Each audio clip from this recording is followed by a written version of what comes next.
நீங்கள் சென்சார் கொடுக்குறீங்க, சென்சாரை மத்திய அரசு அவன் நிறுத்தி வச்சுருக்கிறான். நீங்கள் 2 பேரும் அரசியல் பேசிகிட்டு இருக்கீங்க, தேவையில்லாத அரசியலை பண்ணிட்டு தேவையில்லாத ஏற்றுக்கிட்டு இருக்கும்போது உங்களை எப்படி மரியாதையோடு வைக்க? தயாரிப்பாளர் சங்கத்துக்கு என்ன சம்மந்தம்? தயாரிப்பாளர் சங்கத்தை விட்டு அந்த ப்ரொடியூசரை நீக்காமல் இருந்தால் சந்தோஷம். ஏன்னா யார் யாரையோ வந்து என்னென்னத்தையோ பண்ணி பொய் புரட்டு பித்தலாட்டத்தை வச்சு அரசியல் படத்தை எடுத்து வச்சுட்டு எதுக்கு இங்கே வந்து எடுத்துருக்கேன்னு சொல்லி துரத்தி விடாமல் இருக்கிறது பெரிய விஷயம்.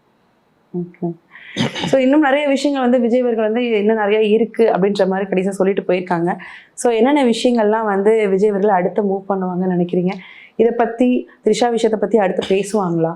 இல்லை, த்ரிஷா விஷயம்தான் முடிஞ்சு போச்சே, ஓப்பன் பண்ணிட்டார்ல. இதுதான் நான் தான், இதுதான் நான், என்னுடைய அதுதான் இது அப்படின்னு சொல்லி இது பண்ணிட்டார்ல. அப்புறம் இதுக்கு மேலே என்ன இருக்குது? கூப்பிட்டு வந்துட்டார், பட்டு வேலை, கையில் பால் சம்பு மட்டும்தான் இல்லை. த்ரிஷா வந்து பார்த்தீங்களா இன்றைக்கி? இப்போ இவர் புது மாப்பிள்ளை மாதிரி வேஸ்ட் வச்சுலாம் கட்டி தான் வந்தார். அதுவும் கையில் பால் சம்பு மட்டும் இல்லாத குறையாக தான் வந்தது. அப்புறம் என்ன இருக்கும்? அது என்னன்றது எல்லாருக்குமே தெரியும். எதுக்காக கூப்பிட்டு ஒரே காரில் வந்தாங்க, பழைய இடம் எடுத்துகிட்டு வந்தாங்கன்றதும் தெரியும் எல்லாருக்கும். அந்த அளவுக்கு எவனும் லூஸ் கிடையாது தமிழ்நாட்டில். ஸோ அது அவர்களுடைய விருப்பத்தை அவங்க வெளிப்படுத்திட்டாங்க. இதுதான் நாங்கள் புருஷன் பொண்டாட்டியாக தான் வாழ்ந்துகிட்டு இருக்கோம் அப்படின்றத சிம்பாலிக்காக சொல்லிட்டாங்க.